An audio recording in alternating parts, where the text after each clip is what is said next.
বাংলাদেশে স্মরণকালের ভয়াবহ বন্যা শুরুর পর থেকেই অভিযোগের আঙ্গুল উঠছে ভারতের দিকে। ডুম্বুর ও ফারাক্কা বাঁধ খুলে দিয়ে রীতিমতো অঘোষিত জলযুদ্ধ ঘটিয়েছে ভারত। যদিও বিভিন্ন বিবৃতি ও মন্তব্যের মাধ্যমে দায় এড়িয়ে গেছে দেশটির সরকার।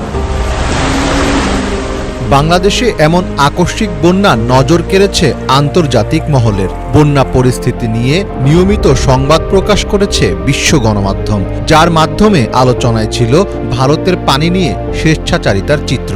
তবে ভারতের একাধিক গণমাধ্যম বাংলাদেশের বন্যায় ভারতের দায়কে নানাভাবে অস্বীকার করতে থাকে। বাংলাদেশে বন্যা পরিস্থিতির জন্য ভারত দায়ী নয়, এই মর্মে একের পর এক সংবাদ প্রকাশ করতে থাকে দেশটির বিভিন্ন গণমাধ্যম। কিন্তু এবার বাংলাদেশের বন্যার জন্য সরাসরি ভারতকেই দায়ী করল জাতিসংঘ। সম্প্রতি জাতিসংঘ মহাসচিবের মুখপাত্রের কার্যালয়ের নিয়মিত প্রেস ব্রিফিংয়ে উঠে আসে বাংলাদেশের বন্যা পরিস্থিতি। বিষয়টি বিশেষ গুরুত্ব পাওয়ায় প্রশ্নোত্তর পর্ব শুরুর আগেই বাংলাদেশের বন্যা নিয়ে মন্তব্য করা হয়। বিশ্বের বিভিন্ন বিষয়ের সঙ্গে বাংলাদেশের বন্যা পরিস্থিতি নিয়ে একটি সংক্ষিপ্ত বিবৃতি পড়ে শোনানো হয়। বাংলাদেশের বন্যা প্রসঙ্গে জাতিসংঘ মহাসচিবের মুখপাত্র স্টিফেন ডুজারিক বলেন, ভারী বৃষ্টি ও ভারত থেকে আসা উজানের ঢলে বাংলাদেশ আকস্মিক বন্যার কবলে পড়েছে।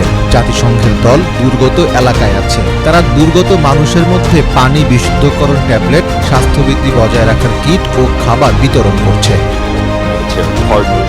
তিনি আরও জানান, বাংলাদেশে ঘূর্ণিঝড় ও মৌসুমী বন্যায় ক্ষতিগ্রস্ত মানুষের জন্য প্রথমবারের মতো মানবিক সহায়তা পরিকল্পনা গত মাসে চালু করেছে মানবিক কার্যক্রম পরিচালনাকারী সংস্থাগুলো। এর লক্ষ্য হল 12 লাখ মানুষকে সহায়তা করা। এখন পর্যন্ত প্রায় 7 লাখ মানুষের কাছে তারা সহায়তা পৌঁছাতে পেরেছে। জাতিসংঘের এমন বিবৃতির পর গলার স্বর কিছুটা নামিয়েছে ভারত সরকার। দেশটির পররাষ্ট্র মন্ত্রণালয় বলছে, ফারাক্কা ব্যারেজের গেট খুলে দেওয়া নিয়ে ভুল বোঝাবুঝি সৃষ্টি হয়েছে। পররাষ্ট্র মন্ত্রণালয়ের মুখপাত্র রণধীর জয়সওয়াল এক বিবৃতিতে বলেন, আমরা ফারাক্কা বাঁধের গেট খোলার বিষয়ে গণমাধ্যমের প্রতিবেদন দেখেছি। এতে বলা হয়েছে, নদীর স্বাভাবিক গতিপথে 11 লাখ কিউসেক পানি প্রবাহিত হবে। বিভিন্ন ছবি ও ভিডিও প্রচার করে বাড়তি ভয় বাড়ানো হচ্ছে। আসলে এটি স্বাভাবিক মৌসুমী প্রক্রিয়া। উজানে গঙ্গা নদীর অববাহিকায় ভারী বৃষ্টিপাতের ফলে পানির প্রবাহ বেড়ে যায়।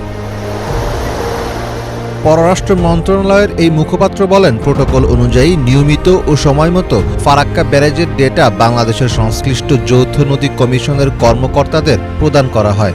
এবারও তা করা হয়েছে।